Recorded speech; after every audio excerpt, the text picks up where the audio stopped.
I said, God, give me a sign. He gave me 5. He said, watch for the pride. Envy and lies. He said, don't reach for hands. If there's a tide, don't tell them that you love them. If they ain't tried, nah. They said I couldn't come out. I came in like Juggernaut. They said I couldn't. Welcome back to a True Kings podcast. I'm your host, LJ Johnson. Today, I'm with a special guest. You want to introduce yourself? Yes, my name is Jazmon Womack. I am LJ's big cousin. Yeah. This isn't her first time on here. If you guys remember, she was on here. It's been almost, actually, I think it's been almost 2 years. Has it? Yeah. Oh, time flies. The last time she was on here, I was actually interviewing her, and it was a virtual interview, so make sure you guys go back and check that out if you haven't seen it. But today, we're doing something that is really fun. I told you guys I wanted to introduce more into the podcast. And so we're going to do something that I've seen a lot of people do recently. I've had a lot of fun watching people do it. And I just really wanted to test it out and see if you guys like it.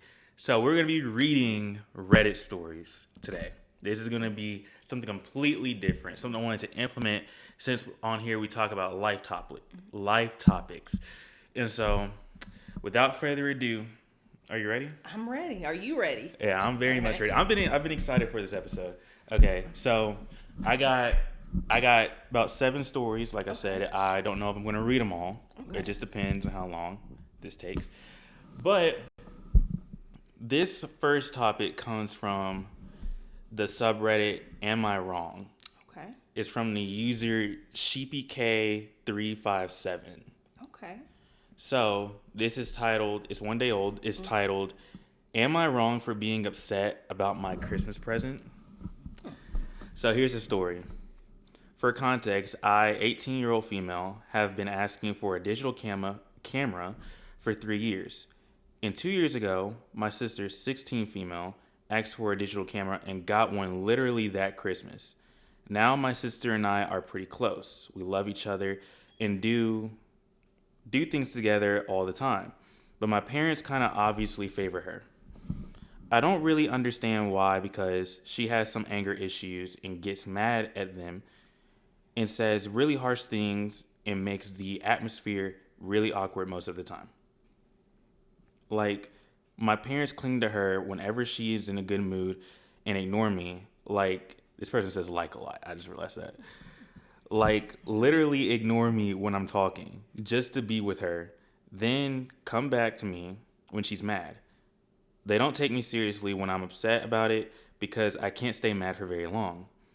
Anyways, so my mom told me she would buy me a digital camera this year for Christmas. I was so excited, and when I opened my gifts, it was all nice things like a shirt, a cute little purse, some lotion I wanted, but no digicam. My sister opened hers and got some snow boots, headphones, and some skincare, which were obviously much better things than my gifts. My mom tends to forget about gifts, and my dad doesn't really do Christmas shopping. He just leaves it to my mom. So I asked what happened to my digicam. Turns out they didn't even buy it. I was a bit disappointed, especially since my sister's gifts were obviously better and cost more than mine. I pointed out that I wanted a digital camera for 3 years, and my sister already had one when I literally asked for the one first. And I wanted, this person has got me stuttering. They're typing, and wanted one for way longer. I feel like I was being ungrateful, and I feel bad, especially since this is such a tiny thing to be upset about, but I'm so upset about my sister being treated so much better. And when I try to bring this up, my parents dismiss it as me being jealous over nothing, and maybe me having a complex over being the older sibling. But I don't think so. Am I wrong for thinking like this? I feel like her feelings are valid. Like, she is trying to talk to her parents, and that's typically how sibling rivalry will start, is that you feel like your parents are treating one of your siblings better. And it seems like it is, like she is getting something she has asked for. I wonder how her sister feels about it. Does she have any more information on how her sister reacts when she gets something that she's asking for. But she did say she's 18, right? Yes. Okay. So I think this is the time that she can start, growing her boundaries. Like, she has seen that her parents have treated her differently throughout her childhood. So to protect herself, I would say that she has to have some firm boundaries because it's clear they're not going to change. But her feelings are valid, because her mom promised her something and she didn't deliver, and it's been 3 years. Yeah, I agree. Like I said, this is one day old, so there aren't many comments yet. But majority of the people say that this person is the OP is not in the wrong here. For those who don't know, OP is the person who is the original poster of the post. The OP is not in the wrong here. But yeah, it's definitely a golden child situation for sure. Um, let's see. This person says in the comments, stop spending your money on them. Next Christmas, buy yourself the camera. This also goes for birthdays.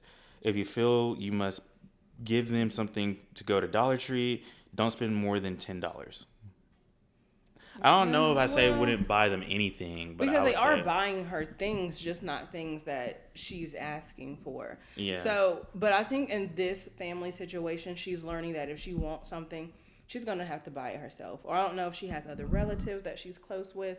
But since she's 18 now, it's almost like the standard has been set in the family that if she holds her breath for another year, it's going to be another year of disappointment because this is going on year 3. So I don't think that she should just completely not buy them anything if they're buying her something, but accepting them for who they are, at this point. Like, she's having that little bit of hope. And it seems like she said she doesn't stay mad for long, which means that, they kind of figure, oh, well, she'll get over it. Yeah. Yeah. But anyway, on to the next story. That one is definitely not wrong.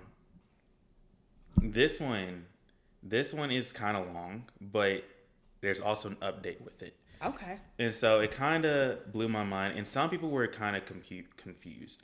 This also comes from the subreddit Am I Wrong? It's from the user educational_dust 4185. It's 15 days old. It's titled, Am I Wrong for Distancing Myself, male, from my best friend, female, after her comments about myself when some dudes tried to hit on her at the bar? I, 27 male, have known 27 female since our uni days. I'm not particularly handsome. I was short, was balding during uni days, and have gone completely bald for a few years. Whereas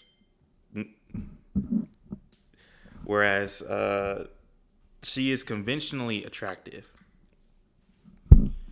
I haven't seen her in a romantic light ever due to our differing views on sex and intimacy, and due to my introvertism. It's a lot of words, big words. She's charming and very extrovert, which is not my type, as I prefer similar personalities like me. Our dating lives have always been very different to each other due to obvious reasons. I don't use the dating apps and have relied on natural made connections to turn something more deep and meaningful, leading to stronger emotional connection. He just says connect, but I gotta correct him. Emotional connection and romantic interest. I always felt comfortable with the approach and felt that was my MVP as well. I had only one relationship before, and recently I found one girl of similar personality and interest at my workplace. We bonded over a few months, of course, starting as friends. I've given ample subtle signs of romantic interest to her. Only recently she connected the dots and in a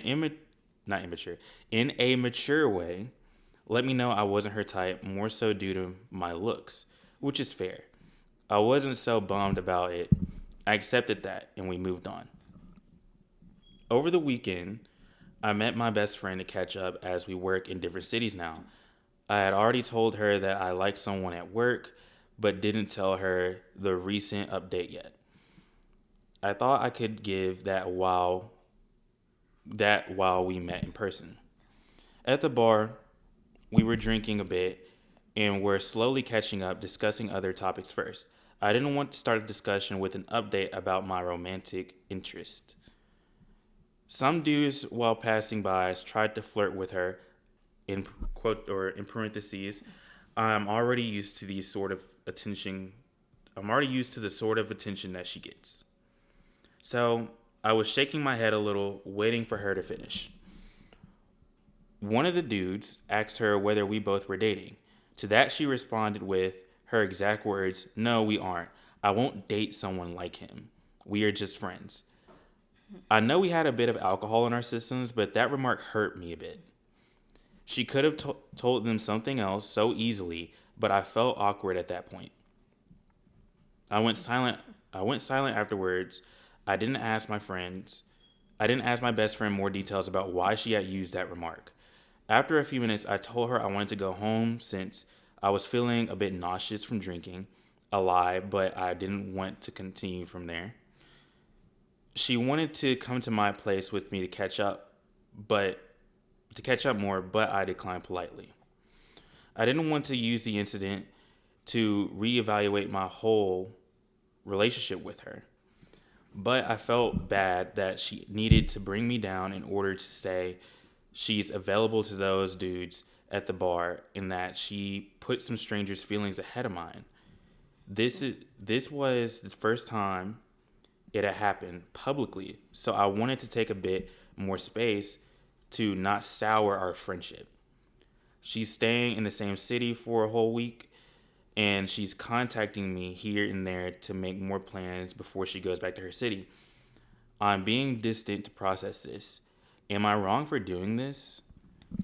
I do not think he's wrong. But he did say it was the first time she's done it publicly, so it makes me think, does she do this in private a lot? And I do think he needs to build some confidence within himself because it seems like he accepts a lot of, and it seems like it's not disrespect, but he's hard on himself. So I don't know what he's projecting in the world for, him to be so okay with, people like him having to think, should I distance myself after that disrespect? It's clear that, she doesn't find him attractive, which, hopefully she wouldn't. They're friends. But I do think that it deserves a conversation. And if she is able to say, like, hey, I didn't mean it that way, they can have an understanding and move forward. But if she is not willing to admit to it was wrong, then I think that he should reevaluate the friendship. What do you think? Yeah. And like I said, we're gonna get into the update, and this is where the update is gonna get confusing. But based off everything in there, it kind of reminds me of like the whole stigma, which is kind of true. Like for one, there's this stigma of like bald guys without hair is unattractive. I think that really depends on the man itself. You know what I'm saying? Like there are a lot of men that I've seen women say are very attractive, and these guys would be bald. As long as you got facial hair, you're good. But in terms of the short, like let's just be honest. I think statistically, more women are more likely to go for guys who are taller, like from like 5'11" to like 6 foot. They're more likely to look at those guys and say, "Oh, he's very attractive," compared to guys that are shorter than that. How tall is he? Did he say? He just said he's really short. He didn't say exactly his height. Yeah, because I think really short. Some people can think 5'11" is really short. Some people can think 5'7" is really short. So I think knowing his height, could add something to the story. But how he talks about himself, he seems that he doesn't have the confidence that he should have. Like, I think maybe getting into therapy will be a good thing for him, just so he can explore just how to navigate his emotions, because it seems like he's feel like he's not as deserving of someone. And he said that he's not interested in his best friend, more so because he knows that he is not her type as well. So I don't know. I can't wait to hear the update. Okay, so the update is where things get really confusing. There are a lot of people in the comments that are very confused after the update. So this update takes place after a day. Okay. So here's the update. I got an earful from one of our common friends for my behavior in non-committal nature towards the plans my best friend is making. I have my birthday this Saturday, and she came to my city because of it to make plans to celebrate. My best friend confided in one of our common friends that she was beginning to see me as more than a friend. There was a major life incident in my best friend's life last year when her parents got officially divorced. I stood by her at this time and helped her navigate through this phase.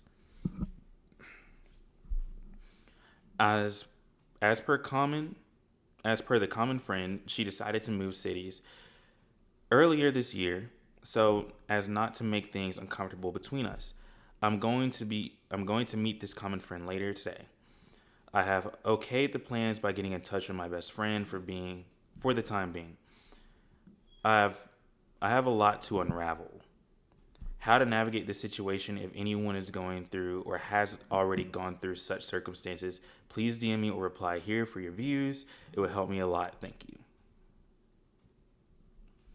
That was really You see why they're interesting. confused? Yeah. Yeah. Yeah, but then she said what she said with alcohol in her system, right? That she wouldn't really date a guy like him. So I don't know if that was just something that she was trying to hide her true emotions. Yeah, so that's actually alluded to in the comments section here. So the first comment says, "What? You're short and bald, and she's super hot. You guys are best friends. At the bar, she insulted you to a stranger, but later a mutual friend said she actually likes you. Anyone else confused?" And in the comment below that says, "The closest thing to an explanation I can think of is that she panicked when those guys asked her if she was dating OP because she didn't want OP to realize she actually fancies him. So she's overcorrected and ended up insulting him. I've seen similar things happen before, but like 15-year-olds blushing while going, ew, I don't like him. Why would you say that? That's ridiculous. I definitely don't like him. What would you say that makes such a silly thing? No, seriously, what made you say that? People approaching their 30s, yeah, that's a new one to me too." Right, yeah. And I think he could have asked her in that moment too, like, what did you mean by that? For clarity, if they're truly best friends as well. Yeah, I would like, for me, I've been in situations before where I ended up liking a friend or someone I was close to. And yeah, like, if they were to sit there and say, "Oh, I would never date someone like him," I would be like, "Well, why are you even friends with me then?" Because that makes it sound like there's something about me that you just dislike so much that it's like, why do you even associate with me then if you say it that way? See, I feel like you can have friends and not be romantically like you wouldn't want them to be your partner, but Yeah. they're good friends. Because some relationships are, oh, that person would be such a great friend, not so much a good partner or husband or wife. But I can see that. But the way that, well, she's not even thinking he likes her from what he wrote, like, because he's never gave that off. So I don't know. Yeah, like I said, it's a weird situation. But like Is I it said, another update? no, that was the last update. Oh, we need to come back and So see. it was 14 days ago. Oh. Like I said, that is really weird because, like, to me, like I said, like even though like he probably doesn't see her in a romantic light. I feel like he's the reason he's so big on, like, put so much emphasis on, oh yeah, my friend said she actually likes me. I feel like it's probably because he actually probably has liked her too for a long time too, and he just felt like he didn't have a chance with her. Which is now probably why he's mentioning that. But I don't know. It's a weird situation. Yeah, I hope I get an update on that one because that's really to see what she says because I think that's important. He should have a meeting with the best friend. Yeah. Let's see.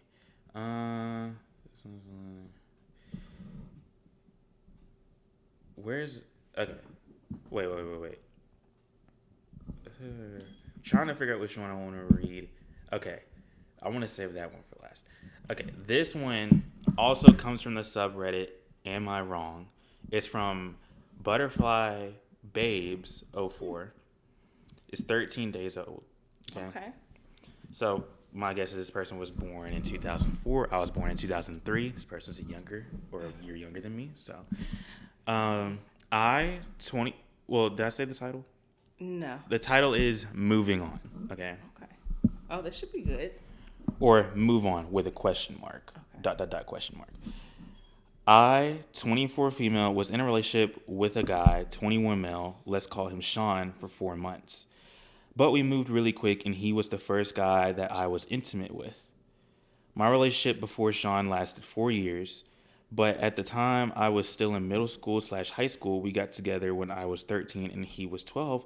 About to be 13, we will call him Gus, and Gus ended up cheating on me because I wouldn't be intimate with him. However, with Sean, I was intimate with him. I loved him a lot.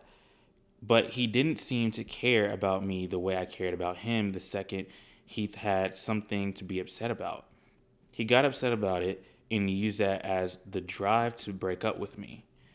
When me and Gus broke up, I was destroyed and I was single for the next 5 years. However, in this relationship with Sean, I did a lot more for him than I did in the relationship with Gus because Sean and I are adults and Gus and I were just kids. One thing about me is I have extreme anxiety and it causes me to worry a lot about what other people think, and I'm trying to work on that with my therapist. But would it be okay if I moved on? We've only been broken up for almost a month, and I think I deserve better than what I got. Am I wrong for wanting to move on? Absolutely not. Like, she said that she believes she deserves better. So if you believe you deserve better, you do. Mm-hmm. And she has to put herself first, especially if she's feeling as though this guy is not giving her what he needs, or the moment he gets upset, the love disappears. So I think that she deserves, if she feels she deserves better, she deserves better. Mm-hmm. Yeah, the way I'm looking at it is like, she says her and Sean were together for 4 months, and then I don't know. When reading this out loud, it was confusing me, but now I'm just looking back and like reading it again to like make sure I read that right. Was it 4 months or 4 years? They were together 4 months. Her and the guy before that were together for 4 years. Okay. So they were together from middle school to high school. The guy, Gus, that's his name. Okay. So, and then she said she was single for 5 years after that. My thing is, yeah, like, move on for sure. But also, I will look at it like, it depends on where you are mentally in terms of when you want to move on. It's not a question of, are you wrong for wanting to move on? It's a question of when should you move on, you know? And when she's saying move on, I'm thinking she is saying ending this relationship permanently. Like, and just working on herself. Like, her and Sean are already broken up. Right. I think she's saying, she's saying we've been broken up for almost a month and I deserve better. I think she's saying go ahead and getting into another relationship. Well, I don't think she basically said she's a people pleaser. And I think when you are a people pleaser, you know, you are likely to do things and not have as strong boundaries of somebody that, you know, that has those boundaries. So I think that she needs to work on herself before pursuing another relationship, because if she is not okay with how she is navigating relationships, friendships, therapy. I'm glad she is in therapy, but she needs to kind of utilize some coping skills so she is not being a people pleaser. Because when you are a people pleaser, you're not really doing the things that you want to do. Like, you're so fixated on making other people happy and not disappointing people. But she should be worried about not disappointing herself. And I'm glad that she is saying I deserve more. And just continuing to go to therapy and work on herself and building those healthy boundaries. Mm-hmm. And like, this comment is where I'm really getting at. It says moving on isn't a switch you flip. It's a process of slowly choosing yourself, even on days you still miss them. Both things can exist at the same time. Mm-hmm. And then this person says, people think moving on means not caring anymore when it really means accepting that caring doesn't mean acting on it. And in the next comment, I think also kind of hits home. If you feel ready to move on, move on. There's no universal timeline that's right for everyone. Sounds like you have matured since your last relationship, so do what is best for you. Right. I 100% agree. And it really sparks up the conversation. So like for you specifically, like you said, there's no universal timeline.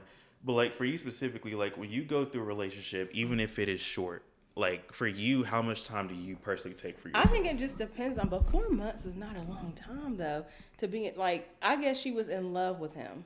Mm-hmm. And like I said, like that kind of goes back to conversations we had before Yeah, too, but- where I've said like, a person like you could be with someone for a week and fall in love with them. You know what I'm saying? But then that's something that you have to learn within yourself. Like it's like the honeymoon phase. You're seeing all this good. Like people can have on a mask, right? Yeah. Like and then when they finally take the mask off, that's not who they are.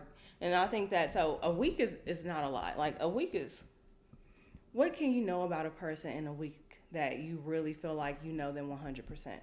Now 4 months, like you can fall in love in 4 months, but to be so stuck on this person when they're showing red flags in 4 months is something that you just have to reevaluate. Like, am I ready? Am I willing to settle?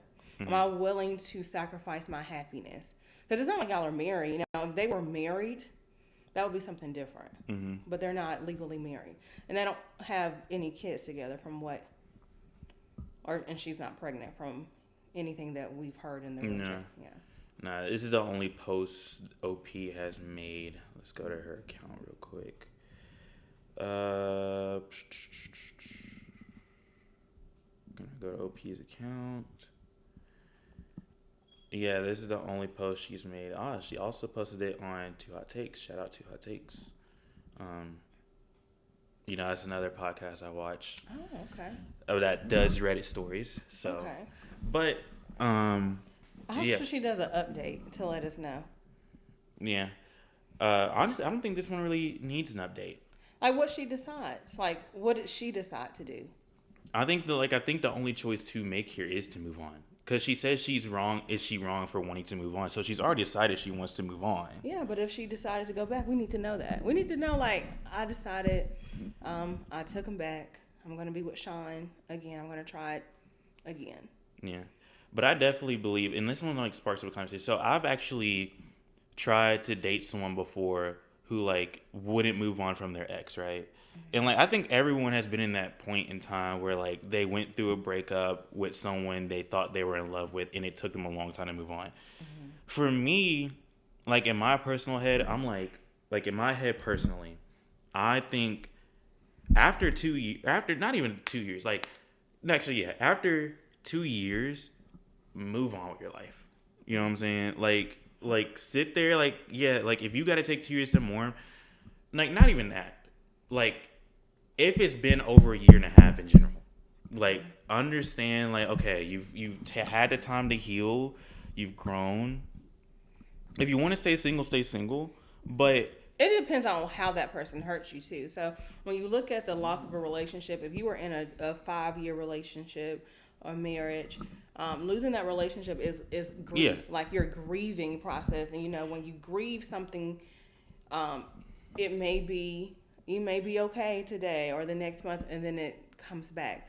Especially if you really feel this person hurt you, or even if your significant other, for whatever reason, like the relationship just didn't work out. I think that it depends on the person, but should your life stop because of it? No, you have to keep going because life will continue to pass you by, and then you will look back and just wonder where all that time has went. But I think it does depend on the person, and I'm glad she is in therapy because the root of the issue is that she has to work on her anxiety and her people pleasing, and I think she'll be okay.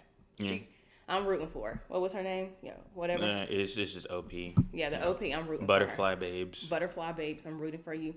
Just move on, girl. You're gonna find you somebody else that treats you well. Yeah, but like I said, like I used to try and talk to someone, but So do you believe in high school sweethearts?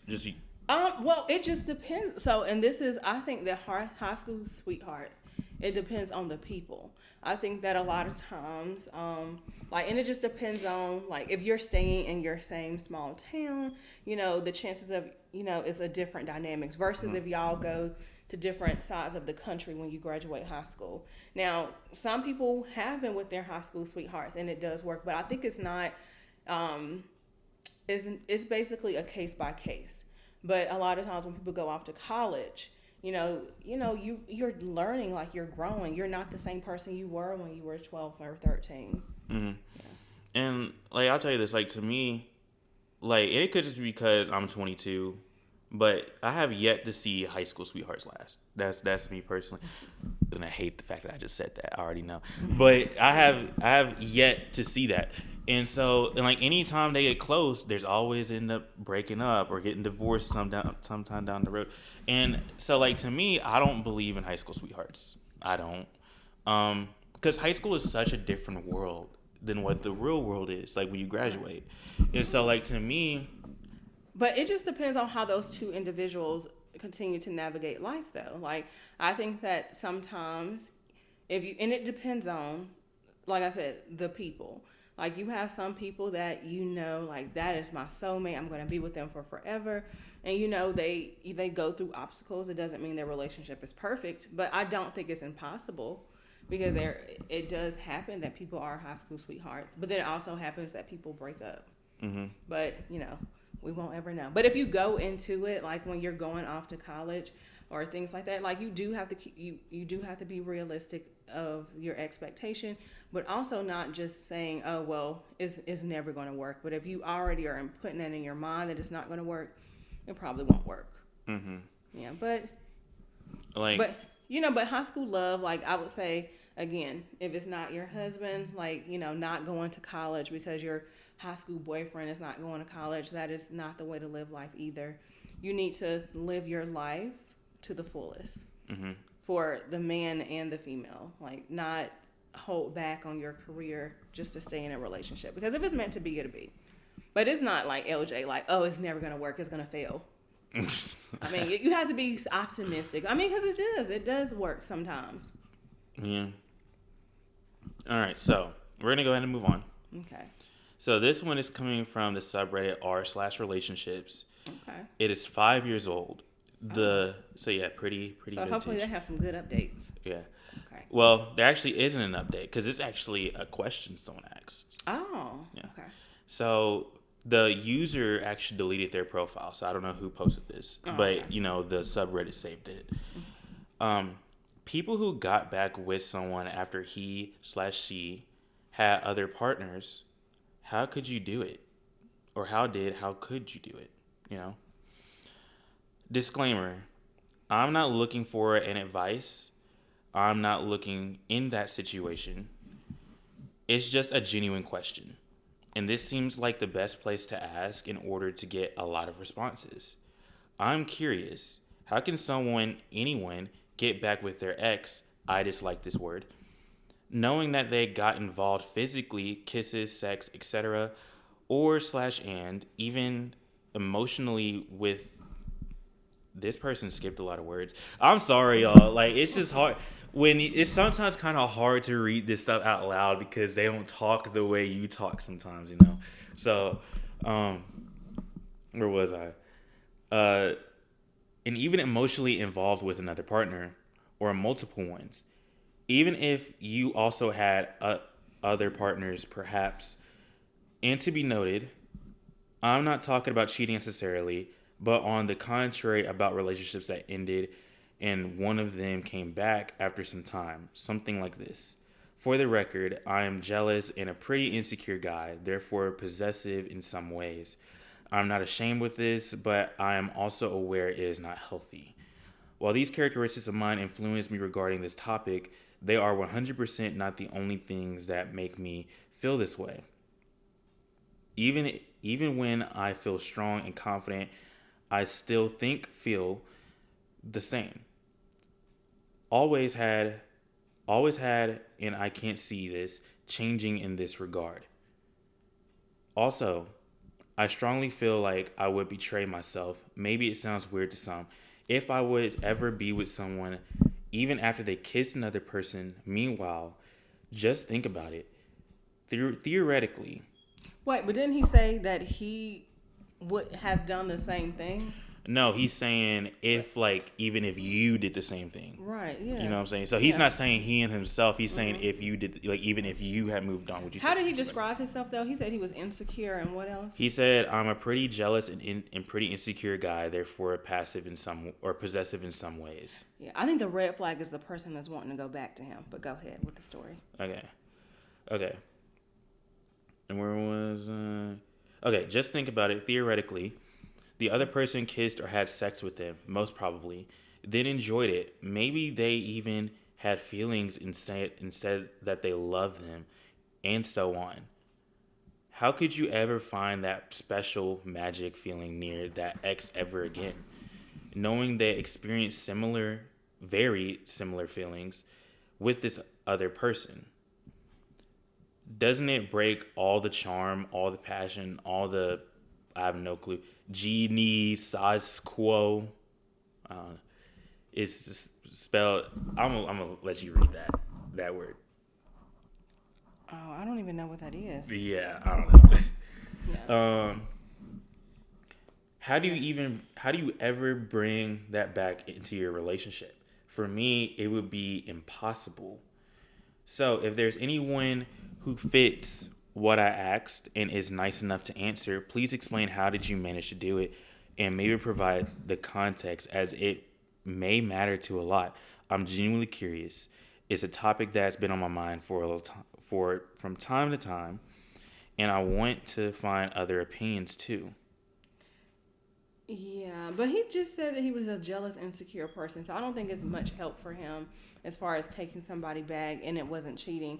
So it seems like I don't think it's a situation of he wants to take someone back. I think he But- probably had a conversation with somebody that took their ex back, and they were. But trying that to person explain. wasn't a jealous, insecure person, though. So if you kind of like if because people do grow. Like for instance, we just talked about high school sweethearts. You go your separate ways. Like you are wanting different things. Maybe you go to a college out of state, and then y'all get back together. So y'all have both grown. Y'all have experienced life in a different way.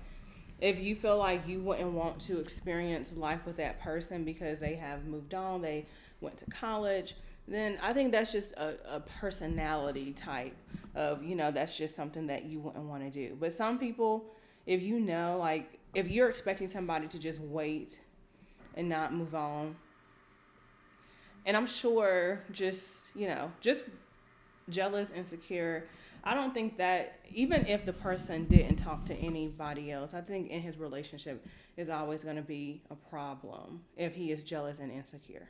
Mm-hmm. Because insecure means he's lacks confident, and I think that could be a dangerous person to be with. It's because if you're doing better than him, like would he sabotage you in that way? But I think that for him, he shouldn't even be answering that question, to be honest, because he needs a lot of work, a lot of healing, a lot of building self-confidence and kind of seeing where that root of jealousy is coming from. Because it's okay, you want to, make sure your partner is only with you, but you're saying we broke up, we moved on, no cheating, and I just could not ever be with that person. But it seems like he has some other issues.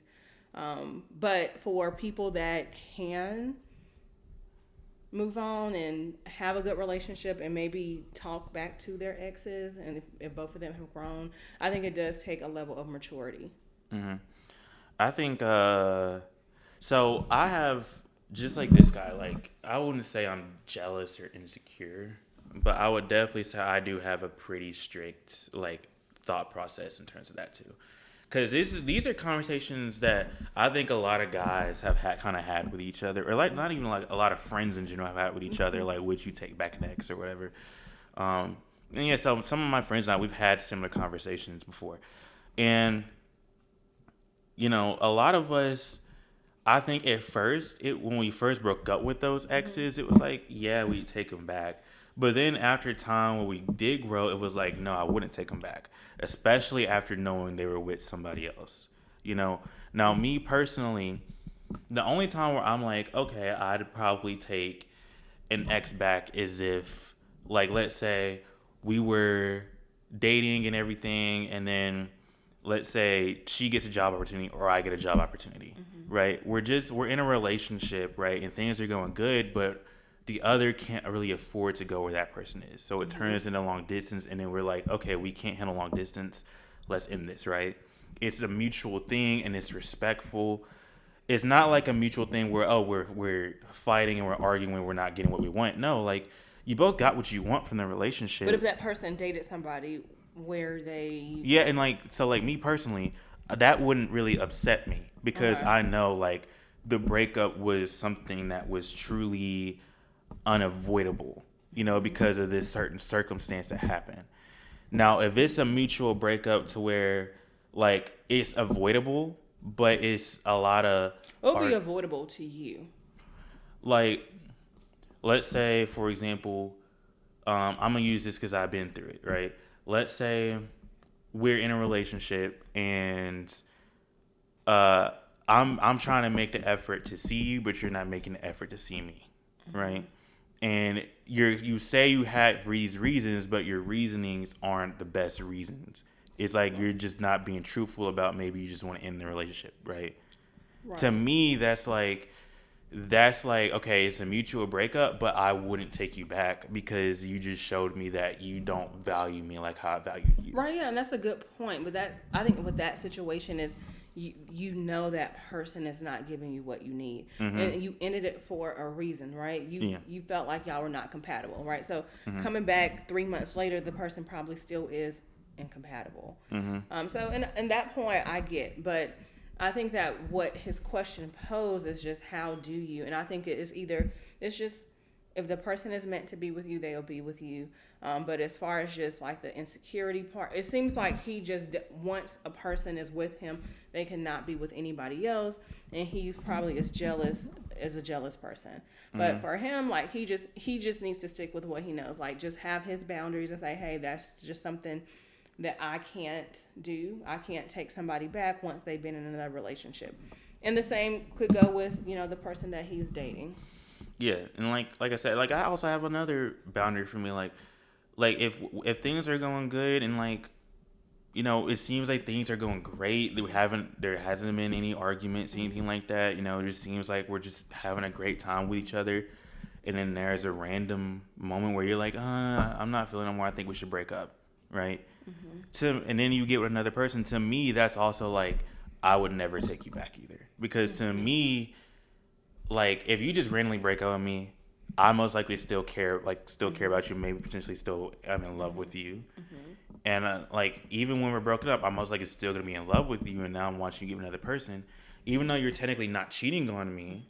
It feels I'm getting cheated on, and now I have to have those thought processes of, dang, she's probably doing this with this dude, that dude, whatever. But I will say, if a woman did that to you, I think that people have to understand that it's okay to say you're not the person for me, even if it hurts you. It's better for her to say, you know what, this is not working out, and move on and to stay in a relationship that she's not happy. Yeah, with. and it's a respectful thing to do. I mean, even though I think not explaining yourself is the wrong thing, I think you do owe that person an explanation.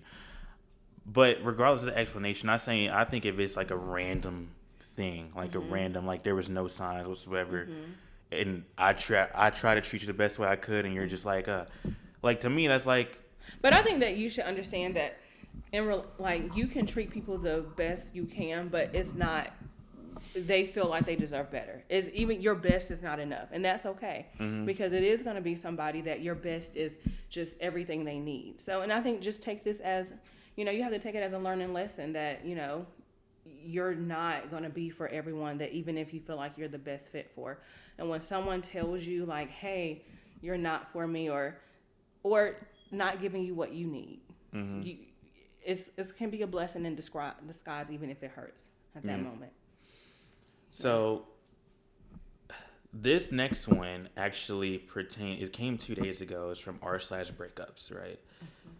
It actually stems from a conversation we were having last night. Remember the avoidant attachment style versus the anxious attachment style conversation we were having? So this comes from r/breakups. The user, the OP, is peanut chili _ noodles. Okay. Yeah. It's 2 days old. It's titled, Do Male Dumpers Regret the Breakup More Often Than Female Dumpers? I'm currently going through a breakup and have been reading a lot about attachment styles, coping patterns, and the psychology behind breakups in general. One thing I've come across quite often is that the idea that men tend to regret a breakup more often than women, especially when they were the ones who initiated it. The reasoning I often see is that many men break up during periods of stress, burnout, and emotional overload, while women usually process things internally for a longer time before they make an actual decision to leave. In other words, women often pre grieve a relationship, while men sometimes realize that they lost only once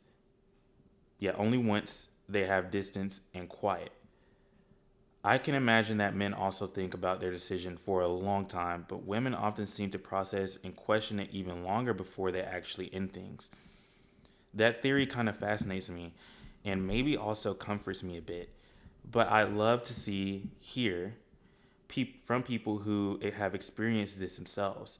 Still, I know every story is different and I don't want to rely only on general theories or TikTok psychology. So I'm curious, did you ever regret your decision later? If so, what made you realize it? Do you think there's a gender difference in how or when people feel regret?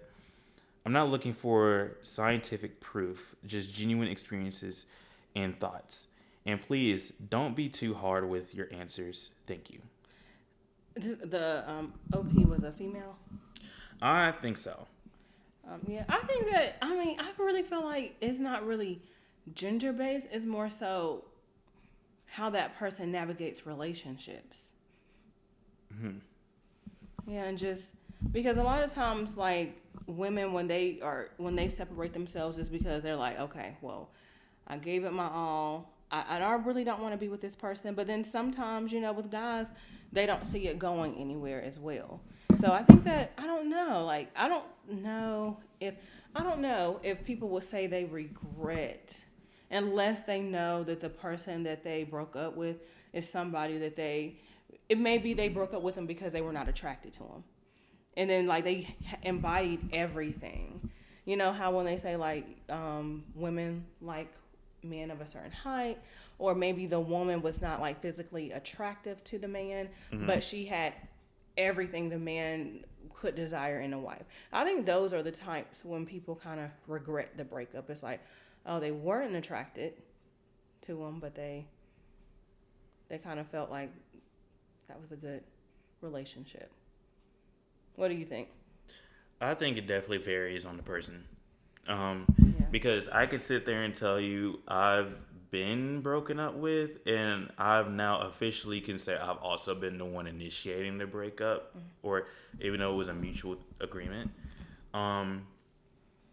From what I've seen, though, But you thought about it, right? What didn't you think about it before? I thought about it. Yeah. That's why I say I think it depends on the person. I think if I'm being honest, like I always thought it would be more so the woman who would regret the decision, because statistically women are more likely to initiate breakups, so therefore they would be more likely to potentially come back. Well, I think they were saying that in regards to divorce, but I think a lot of times when women file for divorce, like you probably have went through the channels, or you did the best you could, because divorce is hard. I think that a lot of times, like, do you wish the person could change? Do you regret, like, of course it's like financial things like that. It changes your life for forever, especially with divorce. But I don't think anybody goes into a marriage or a relationship wanting it to end until you kind of just feel like that person is not the right fit for you. Mm-hmm. Yeah, I think. But I think in terms of relationships, I think from what I've seen, I've been a guy that in my past hasn't been much recent in the last few years because I haven't dated many women over the last few years. But like in terms of like going back to, I would really say 2022 and back, I've had a good amount of girls sit there and after rejecting me in terms of a talking stage, try to come back.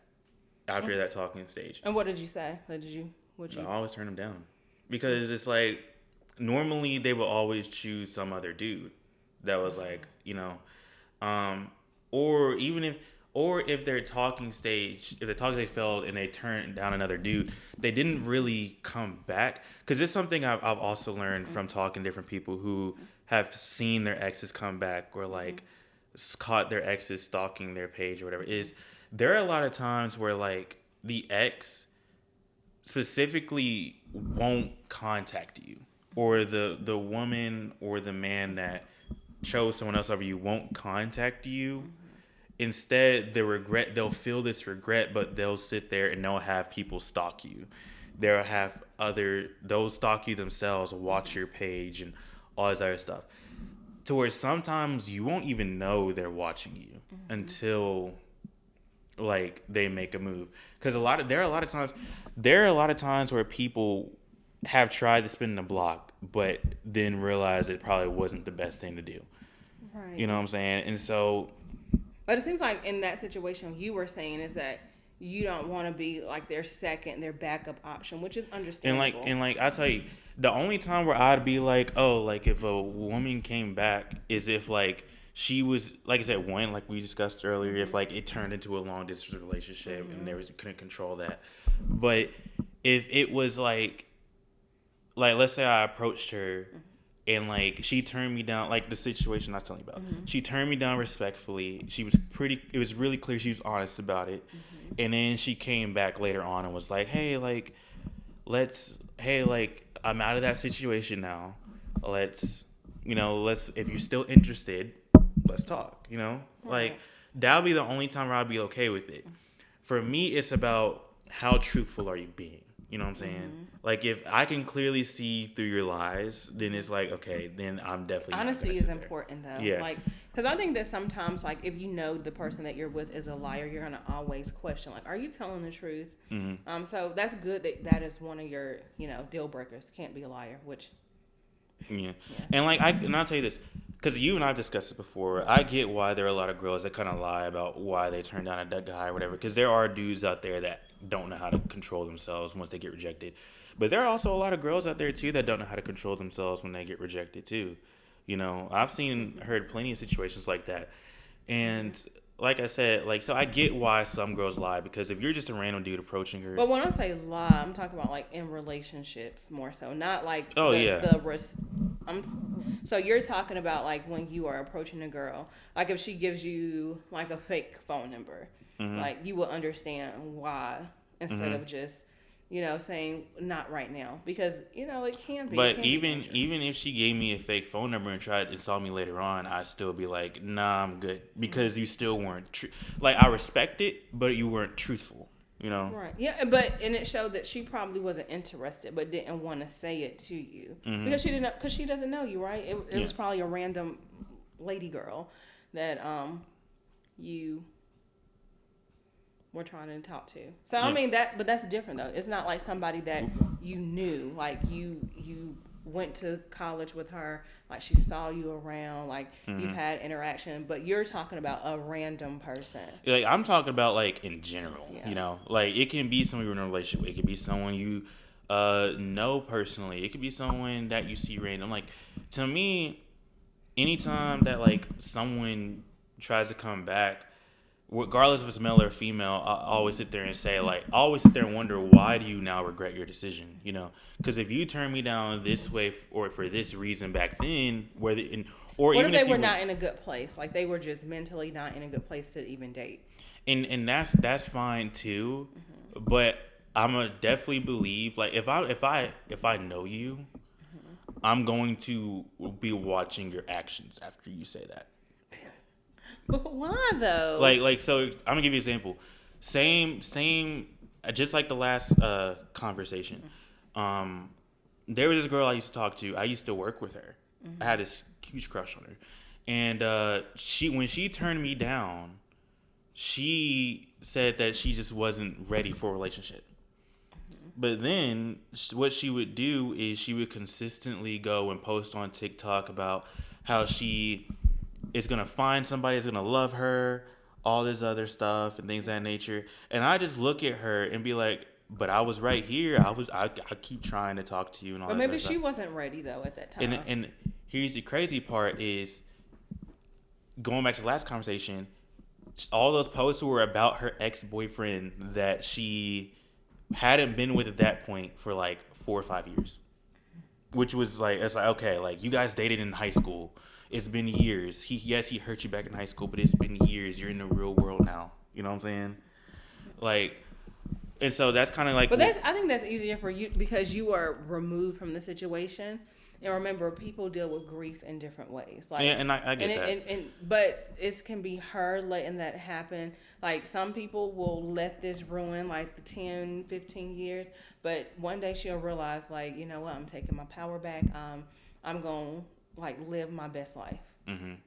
But, but just, when people, I think that sometimes when people turn you down, it's not that, it's not something more with you. It's just maybe they may feel like y'all are not aligned at that time. I've also met girls too. Like I think I've talked to numerous guys, and a lot of men have also met girls too, where it's been a situation where we approach, and she says, "I'm just not looking for anything right now. I'm not ready for anything right now. I don't want anything right now." And then like a month later, she's in another relationship. She's with a whole other dude, or a few weeks later, she's with another dude. Like to me, right there, that's like, okay, well, if you just didn't want to date me, you should have just told me the truth. Or maybe she felt like that guy was somebody that she wanted to date. Not saying that, but to say you're not ready for something right now, that's a completely deceiving.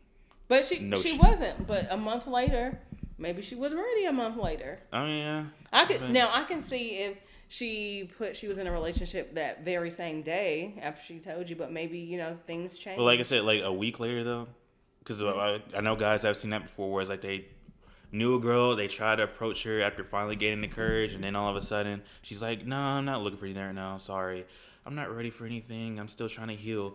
A week later, she's with another dude. Or do you feel like that maybe that's her way of saying that she doesn't feel like y'all aligned to not hurt? It could be, but what I'm saying is, for me personally, it's a truthful aspect of it. Just be truthful. Just say you're not interested. But that goes back to she doesn't know how you will react. Exactly. But I'm saying this, like, if she knows you and she sees you're a good dude and you'll probably but she doesn't know how you would react to rejection though. Like you could be a nice guy because she has never saw you not get your way. Mm-hmm. So you could turn into a whole person that is just very aggressive towards her. Mm-hmm. And maybe that's the way that she can protect herself by saying, I'm not ready for something right now. Because that's a lot easier to say than to say, I'm not interested to you. And she doesn't know what you're capable of. And I know it's hard for you because you're like, I'm a good dude. But she doesn't know how you will handle rejection. But that's for everybody. Nobody, males, females, you won't know how they handle rejection or they won't know. And I think, like, if you look at it from that aspect, it's not that they're trying to lie or be deceiving. It's just that, it's a kind way of saying not right now or no. Yeah. But going back to the original post, like, I think it really does, like, depend on the person. And I agree, too. We got to get to the comments because we just been yapping. Okay. This first comment says, as a male, I've never dumped a girl before. I've only had one girlfriend. And she told me that she hadn't loved me anymore for at least 2 weeks when she dumped me. Mm-hmm. And then the next day, she was perfectly moving on in life as I never existed. It's been nearly 2 months. I'm still trying to get over her, but she's moved on immediately. I think this may support what you said about pre-grieving the relationship. Mm-hmm. Because, in the original post, she said it seems like women... there's this thing that a lot of men say nowadays, and even women, too, where it's... women break up with guys before they actually break up with guys. That's true. Sometimes. Mm-hmm. Whereas, like, they may act normal, still be lovey-dovey, but... in reality, they've been checked out a while, and so when she's breaking up with the guy is normally blindsided, because that's what happened to me in my first major relationship, Yeah, but I think that your situation may be different, but a lot of times, like, women will, like, tell guys, like, what they need, or, like, if you're telling your spouse, like, hey, this is what I need from you, I need more communication, and they're just saying, okay, like, I need this, and you're not actively doing it. So how many times would that person, like even for Yeah. your more recent, you keep telling them, how many more times are you willing to tell them? And yeah, like those situations happen, but there are situations out there where, a lot of times, like the women aren't communicating or the men aren't communicating, and so they completely check out, and they may act normal, but they just completely check out before even saying anything. Because I'll tell you, I've been in a relationship with a girl that straight up said, "I shouldn't have to communicate everything. You should just know." Well, I You think know? that is a her problem though. Like, Yeah. hopefully the rest of the population doesn't think that way. You know how one bad apple like can spoil your Yeah. view on things, but most people like communication is important. Not only communication, comprehension. So a lot of times is that person's not comprehending or willing to care about what you're saying. That's a dead end relationship anyway. So I think just because what was the comment that you were reading? You were reading another comment. Let me go back to the post.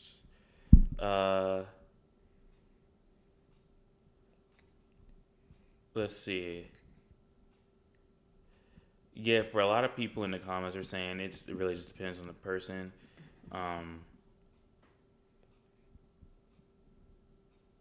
But yeah, I do think it's a pretty equal. I do think there are a lot of men that regret. I do think there are a lot of women that regret their decisions because they just don't see what they got when they have it. Right. Or they find something that they think it's like a shiny new toy. They find something they think is better just to realize it's not better. Right. The grass is greener on the other side type of thing. Yeah. So now, let's see.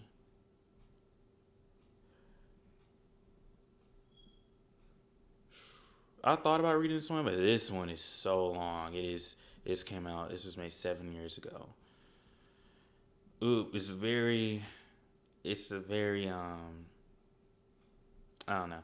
I'm not gonna read it because it's super super long. This will be the last one I read. It is the longest one. It's an archive post. It is almost, in fact, it is 6 years old. It comes from r/confessions. This one I wanted to save for last because it is pretty dark. It's pretty dark. It's very long, so I may mess up while reading this at times. So please bear with me. Like I said, it comes from r/confessions. The user is Crazy Sun Throw Off. The name is, I didn't actually pay attention to the username when I read this. So it's kind of ironic it's the name because the story is about this kid's son. Okay. Or this guy's son. Is 6 years old. Okay.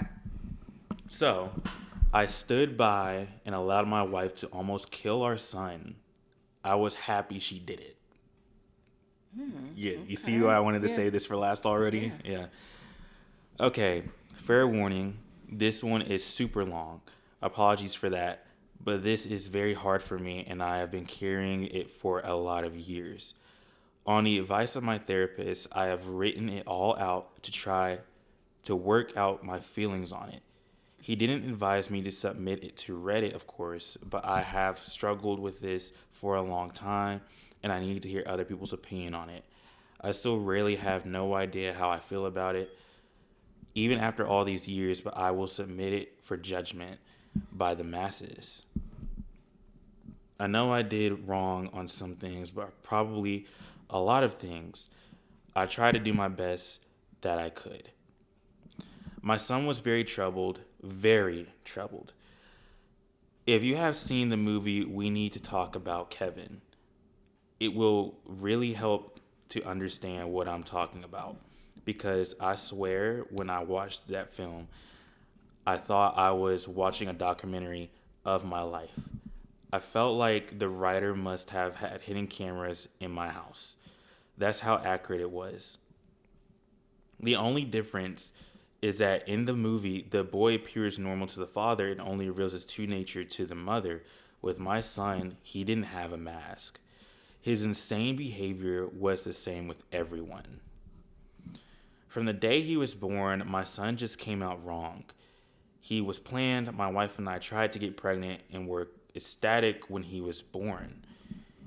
He was wanted and loved. We showered affection on him and really tried to give him a happy childhood. But from the day we brought him home from the hospital, he was miserable.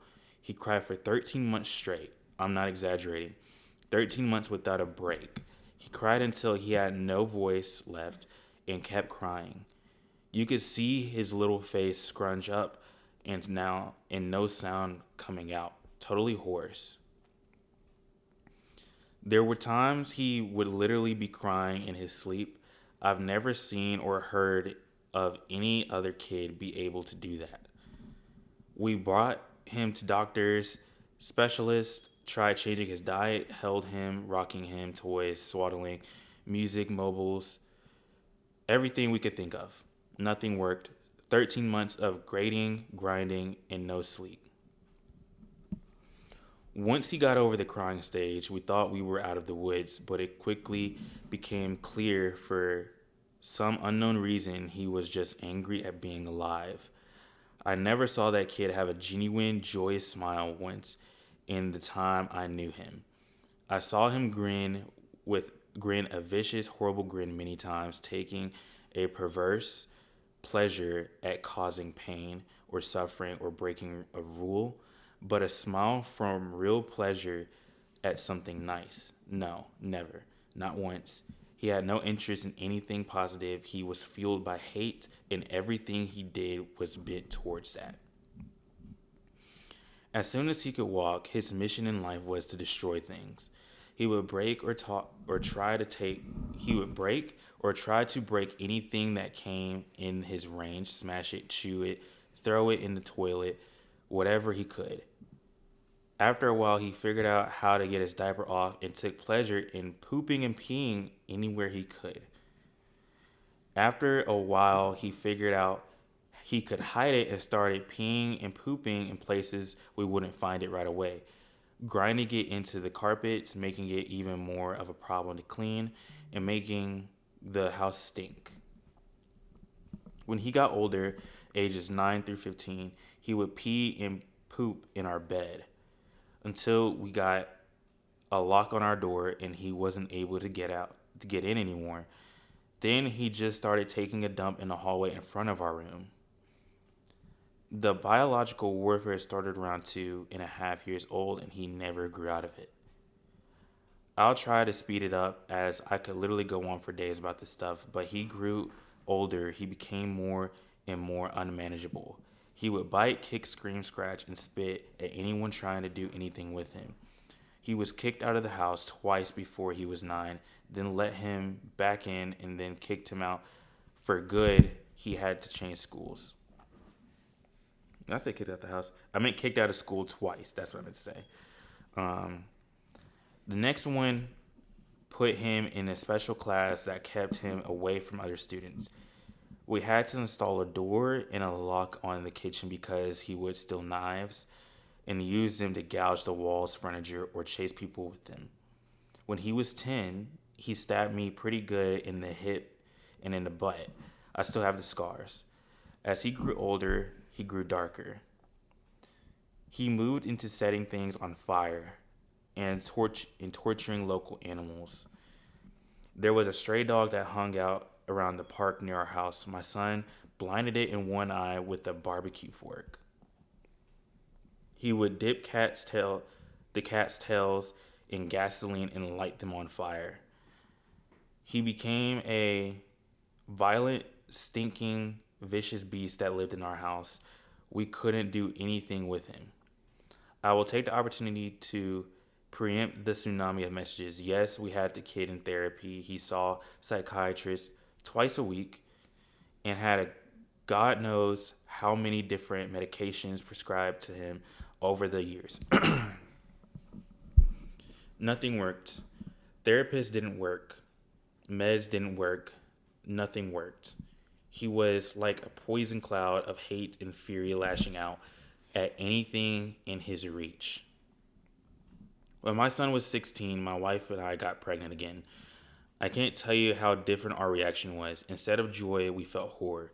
The pregnancy had not been planned, and we really were at a loss of what to do. My son had been such an unending nightmare for 16 years, we couldn't take the idea of starting again from the beginning. We talked a lot about terminating, but access to abortion was not easy in those days as it is now. B, my wife was very against it.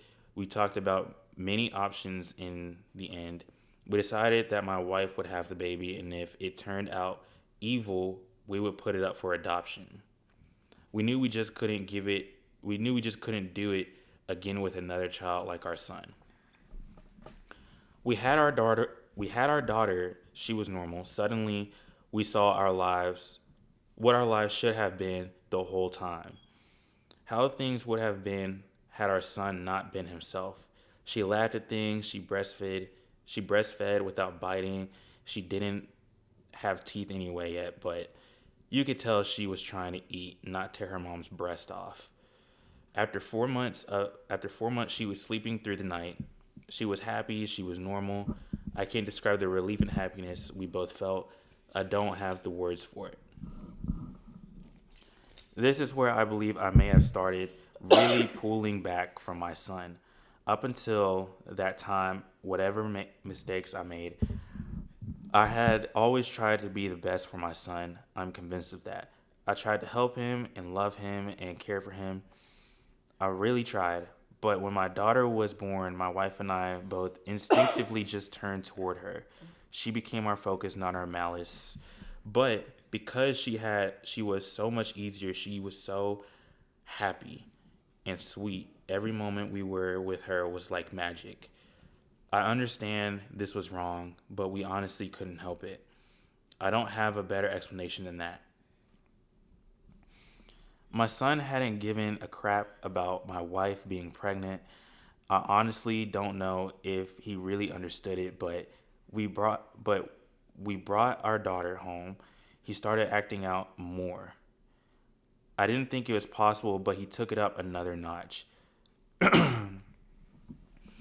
At this time, he was 17 and we were having blowout scream matches daily. Usually after we fought, he would storm out of the house, disappear for hours at a time, or come back the next morning. It was a relief.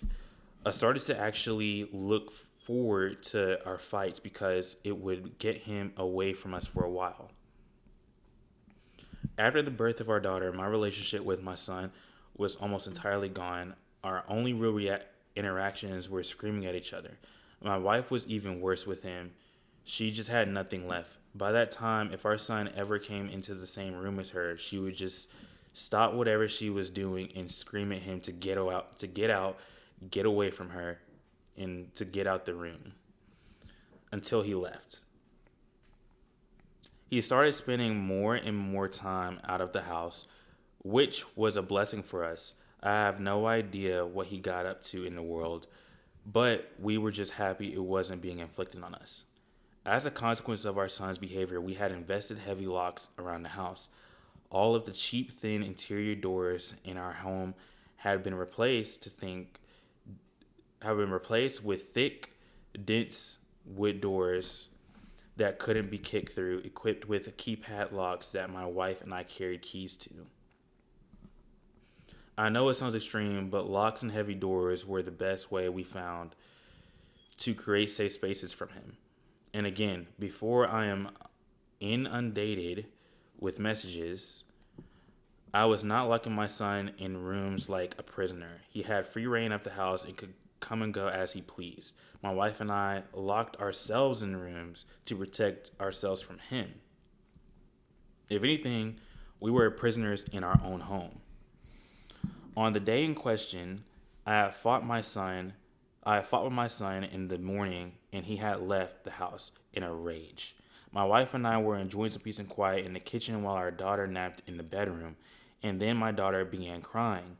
Any parent who has young children can tell you, you get used to your child's cries, and you can tell after a while what they need. They cry differently if they're hungry or need changing or just restless and want to be held. Babies can communicate pretty well before they can speak. This cry was none of those things. This cry was terror. The second we heard it, my wife and I both hopped out of our chairs and went running to the room. The door was locked, of course, and it took a few seconds to get the right key to open it. My son was in the room. We lived in a bungalow in the I can't say that word. And the guy had climbed in the window to get to her. He was standing over her crib with a steak knife in his hand, and I had no idea where he got it. It wasn't one of ours. We controlled our knives very carefully and always kept them in locked drawers. I think he may have stolen it from one of our neighbors' houses. He had broken her skin twice already, once in the belly area and once in the arm. I could see blood running down. When I entered the room, he was dragging the back of the knife down her face, not cutting, almost tickling her with it, teasing her while she screamed. He looked at us and smiled. Before I knew it, what I was doing, I was already moving, running to put myself between them. I didn't think about it. I just moved instinctively. Even with that, my wife got there even faster. It was like a movie on fast forward. She got to our son and bashed his hand away, knocking the knife across the room, and then shoved him with her whole body weight so hard that he flew away from the crib and bounced off the wall. I picked up my daughter, held her while my wife screamed us. I could see her shaking, almost confused. I can remember the smell of the room, the sound of my daughter screaming and wailing. The look on my son's face as he stood there, just nothing, blank, dead. There was nothing in his eyes, no emotion. He looked like an alien to me.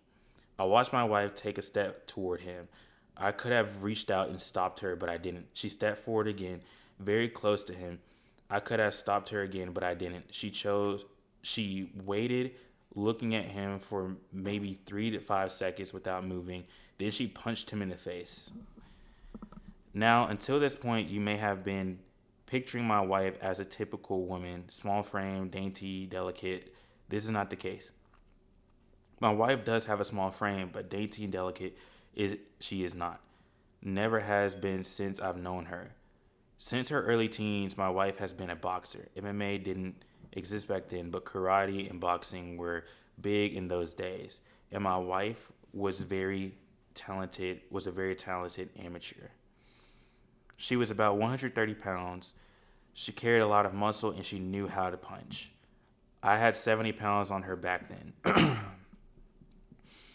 I have no doubt that in a real fight between me and her, she would have pounded me flat. Neither of us had ever laid a hand on our son in anger before, but something broke in her that day, and all the years of anger and pain and sorrow and frustration just came pouring out. She hit him in his head, snapped back, and blood started pouring out of his nose. He hardly reacted. He just looked at her with this shocked expression like he didn't know how to process what just happened. She waited another second, then she hit him again. I could have reached out and stopped her. I could have dragged her out the room, taken her away, calmed her. I didn't. I just stood there and watched while she systematically started to pound him to a pulp. Every time he brought his hand to cover one part, she would blast him somewhere else. Body, head, over and over. He started screaming, crying out, yelling for her to stop. It's the most genuine reaction I'd ever seen him have to anything in his whole life. But she wasn't stopping. I watched her ramping up, hitting harder, faster, working him like a heavy bag. He tried to swing at her. She slapped him or slipped him easily. She was on autopilot, sinking down into her training. I stood there watching for a minute. Then I turned back on them and took my daughter out of the room. I brought my daughter to the kitchen and gave her a bath in the sink. I found where he had cut her a third time on the sole of her foot. All the cuts were superficial. I cleaned them and held her until she calmed. I put polysporin and band-aids on her cuts In our bedroom, I could hear my son screaming, calling my wife horrible names, telling her he would cut her head off and sleep with her corpse. After a while, I didn't hear him say anything anymore. Didn't hear him crying out. I assumed he must have been knocked out, but I could still hear her beating him.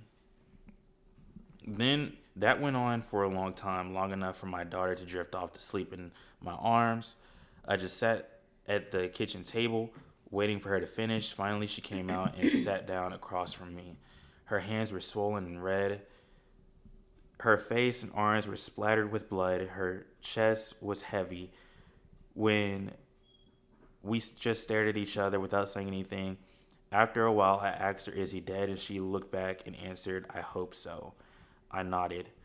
That was all there was to say about that. I understood how she felt perfectly.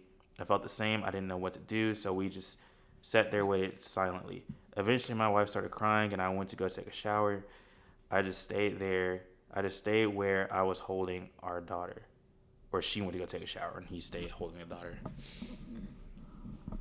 After a long time, I heard moaning and sobbing coming from our room. It turned out my son wasn't dead. I went in to see how bad it was, and it was pretty bad. I've never seen a more merciless beating laid onto anyone before or since.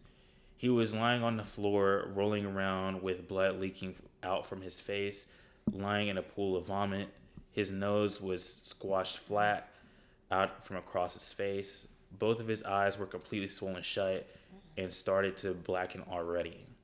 I could see that a couple of fingers were bent out of the angles and he had peed his pants.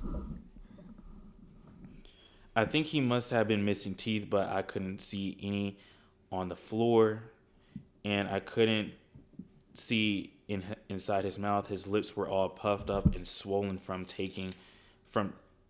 all puffed up and swollen.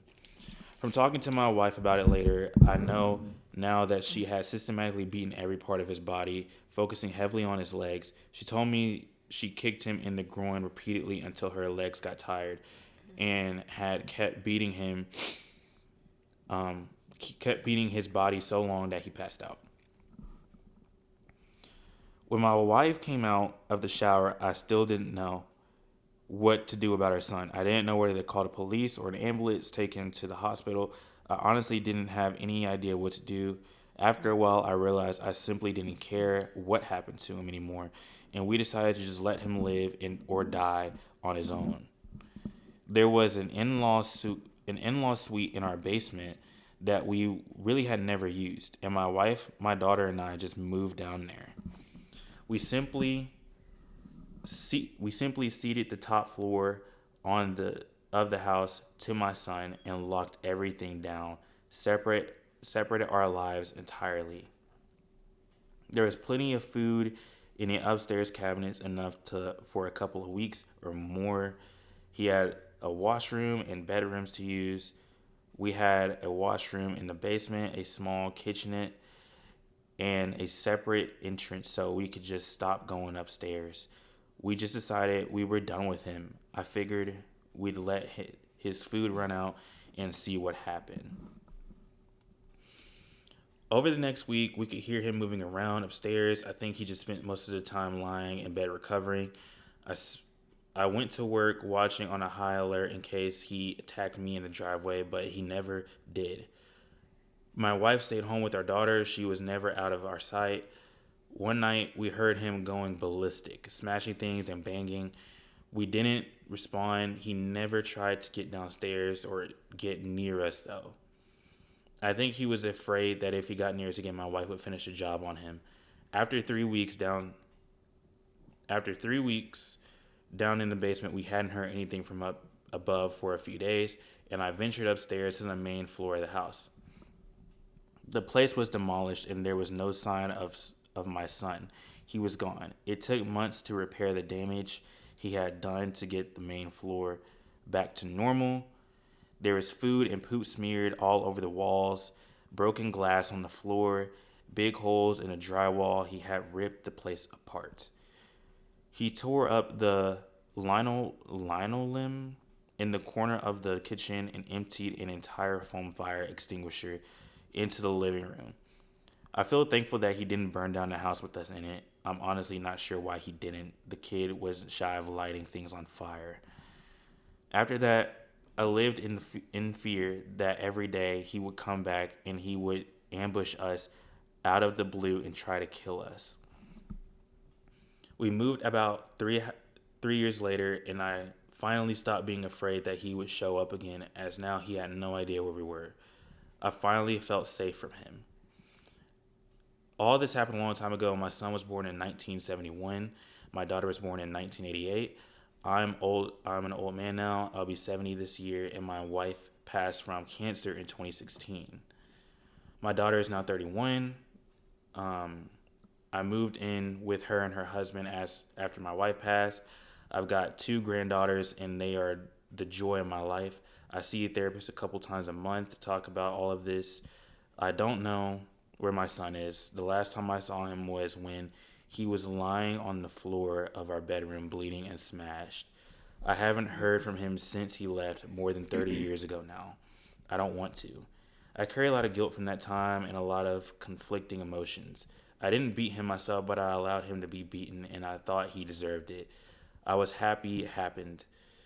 I didn't try to kill him, but I would have been happy if he died. I would say that I do hope he was able to overcome his demons and go live in a normal life somewhere. If he wasn't able to do that, if he stayed the way he was, then I truly do hope someone out there killed him. When I knew him, he was just a rabid dog, and whichever way it went, I just hope he isn't still out there hurting anyone else. And that's the post. That was a lot. And, I think this is a situation is that you don't know how you would react until you're in this situation.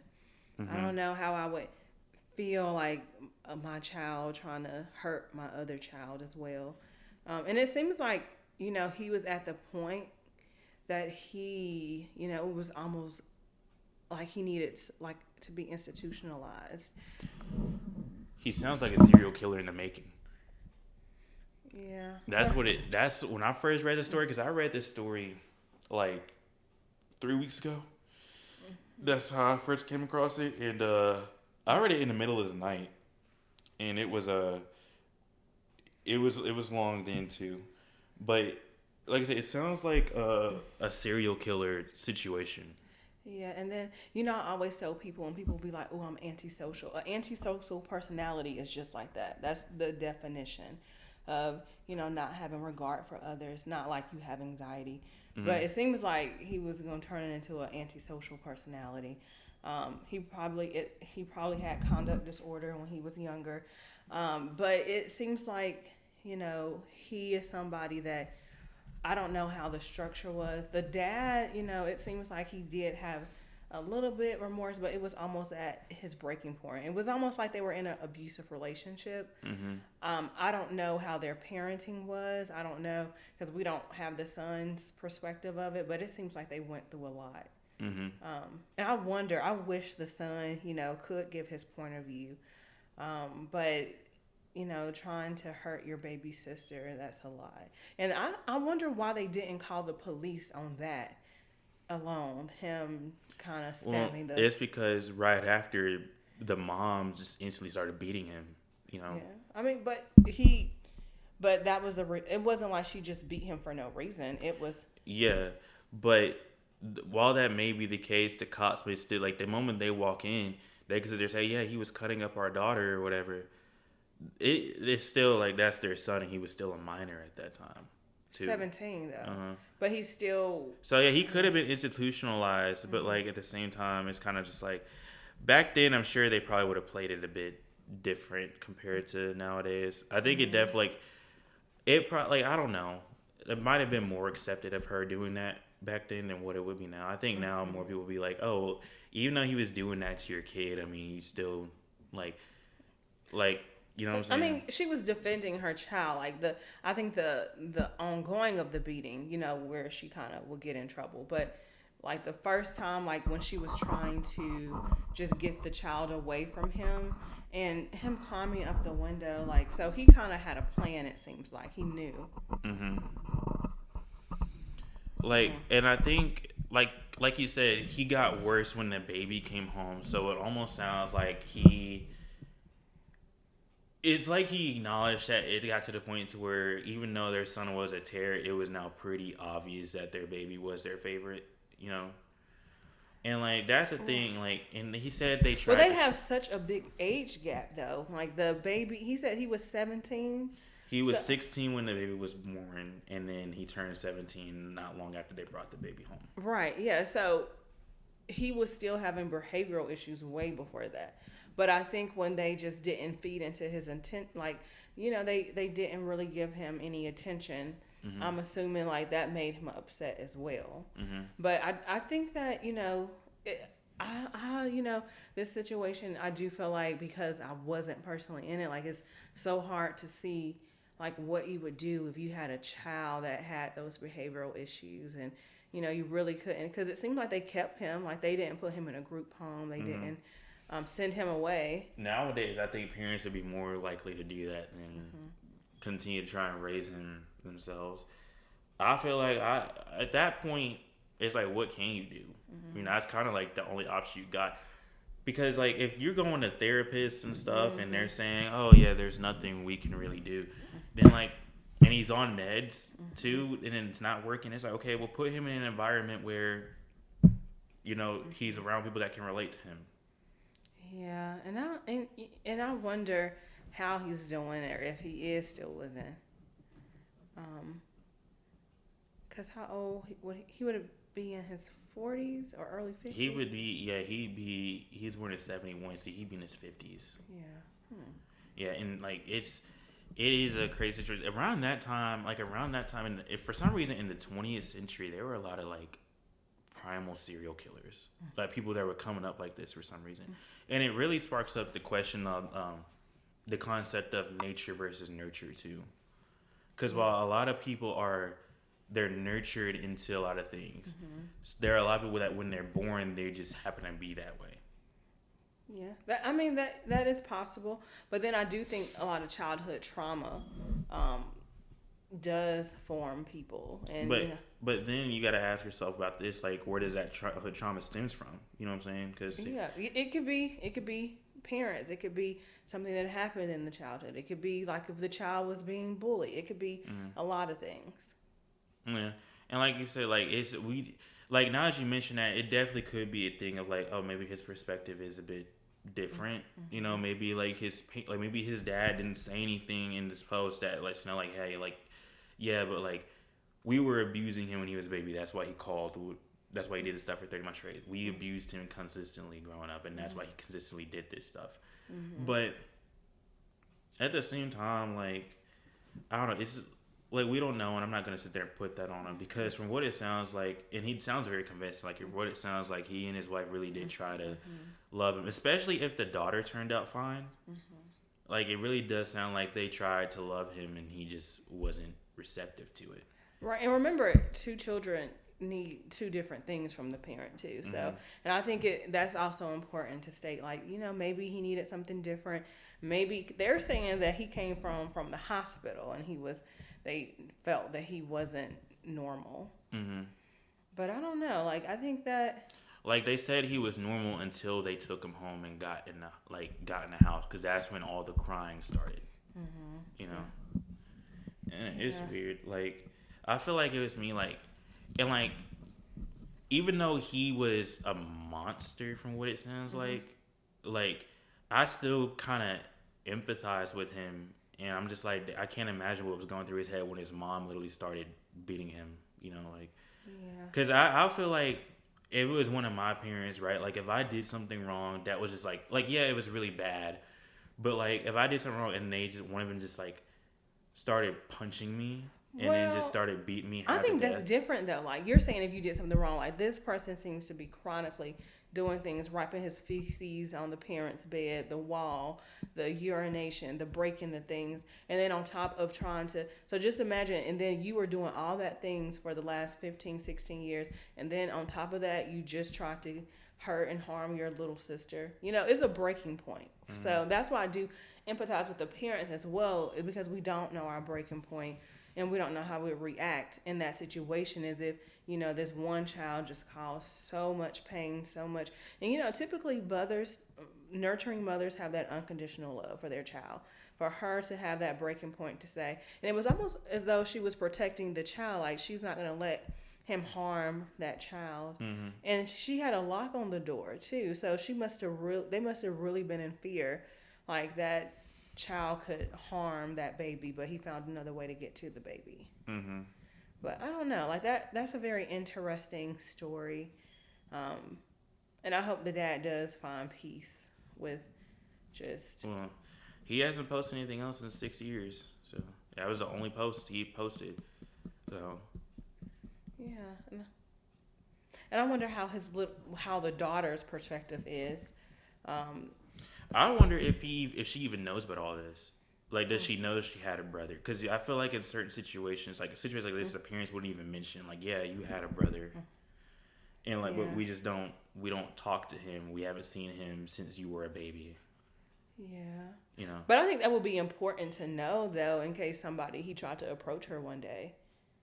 Like, I think it's something to be aware of. Like, hey, like, you have a brother. This is his name. They also could have said, like he died. But like, if he was, the way that they said he was, like, if he said that and then she just saw him, or he tried to kind of befriend her in some way and she never knew what was coming, that's putting her at a disadvantage to not know that this person is alive and he probably doesn't like you. Yeah, I feel like, I definitely would have said, like, tell her the situation, but I would have definitely left out, like, if I was him, I'd be like, I would leave out the fact that my wife beat him half to death. You know what I'm saying? I would leave that out, and I would be like, he was very troubled, and we had to send him away, and we know if he was to ever come across us again, he's not going to be happy. He's probably going to be dangerous. Would you tell her that, hey, he did cut you with a knife in 3 different places? He said they weren't that bad. They were superficial, but he did. Yeah, so like, I'd be like, just in case they still ends up having some scars there. She's probably going to be like, are these birthmarks? Like, you know what I'm saying? Yeah. So like, I think it's important for people to know, like a little bit of their family history. So in case like one of her children comes out that way, like, it's important to know. And that's what I was thinking. What if this is like a genetic thing, where it's like kind of like what we were talking about yesterday. You know what I'm saying? Like, what if it's a genetic thing that none of them, and like nowadays you can find out stuff like that a whole lot quicker now. But like, it's a genetic thing to where back then in the 70s and 80s you couldn't really find that out. Right. And I do think mental health treatment has came a long way too. I think you have, like, if you see the behaviors, like getting them into treatment as soon as possible. But I don't know, I think that's really hard. And I wonder how the mom felt before she passed. Like, was this something that was on her mind, or she just forgave herself and, just she was able to have a good life with her daughter and husband? I feel like a lot of parents, like, even with situations like this, they're still going to sit there and, like how he's having right now, a lot of remorse and regret. Because at the end of the day, like, even though they turn out to be, like, and it could be a spiritual thing too, like, like maybe he has some sort of, like, demonic force in him or something. But, like, even, like, with that the case, there are a lot of parents that even when they're dealing with this stuff from their children, they still wish they could have had a better bond with their child.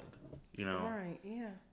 And so I'm sure, like, her guilt, if he just sat there and watched, her guilt was probably a whole lot more before she passed away, because she sat there and was, every day she had to wake up with the reminder that, like, she almost beat her son to death.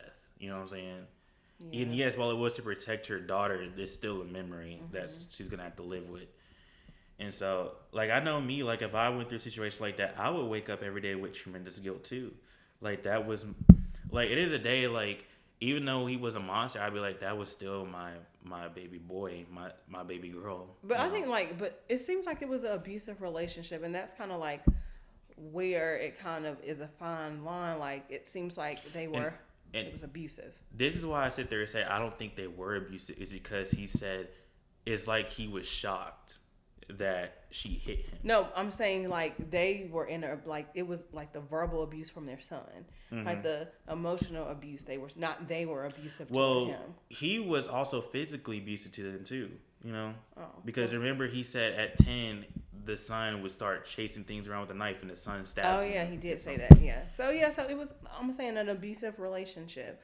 But when you are being abused by your children, you can't call like CPS or anything like that. Like you don't really have the same protection as a child would have, unless you're like a geriatric person that is 65-year-old that you can call like APS. But I think that it was just like their breaking point. Almost like, what else do we do other than just let him kill them? Because he did make threats to the wife. And those threats were like, you will have to, like, for him to say those things. I don't know. And I just really hope that he did get his life together, or, Yeah, I think, because when I first heard this, I was like, there is two places where he's at right now. When he either got his life together, or it's three places. He either got his life together, got everything fixed, got a wife, kids, and he probably lied about his history, or he maybe said some things about history, but not everything. He probably doesn't want to talk about it. Because if he hasn't seen them in over 30 years, it's like, he definitely didn't want to leave that behind, Two, he's some sort of criminal. He is potentially in prison, or he is on the loose somewhere, right? Or three, he's dead. It's one of those three things, I think. I like to think of it's probably the first option, but... Yeah, but if he was doing those things, like, how, like, for 30, because he was young, how was he able to navigate the world and the community with those behaviors? If he just left the house one day, and that's why the dad said, like, it sucked because he said he hopes if he's still terrorizing people, he hopes someone killed him. Like, that sucks. But well, I don't know. That's hard to say, but the thing is, like, when you know what your child is capable of, you wouldn't want them to cause pain to others, and I think that is, that's probably hard for a parent to say, because you don't want him out here doing things. Because, didn't he say he blinded an animal? And but that was a good story, a good read. Wish him all the best. Well, yeah, it's definitely a tricky situation. Yeah. But anyway, that's all the stories I got for us today. Yeah. Very good stories. I like them. Very interesting. Yeah. See, this is why I really like Reddit. Really like Reddit a lot. Yeah. You can find out a lot of things on Reddit that you probably wouldn't know anything about. And Reddit also reminds you that your life could be so much more worse than it actually is. So true. It makes you grateful for what you have.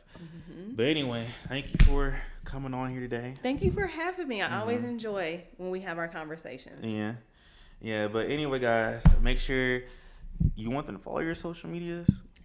No? Okay. Okay, so make sure y'all go follow A True Kings Podcast on social medias. Make sure you like, comment, subscribe. Let me know what you guys think in the comment section or whatever when you listen to these stories. There will be timestamps. But anyway, I'll catch you guys later. Stay blessed.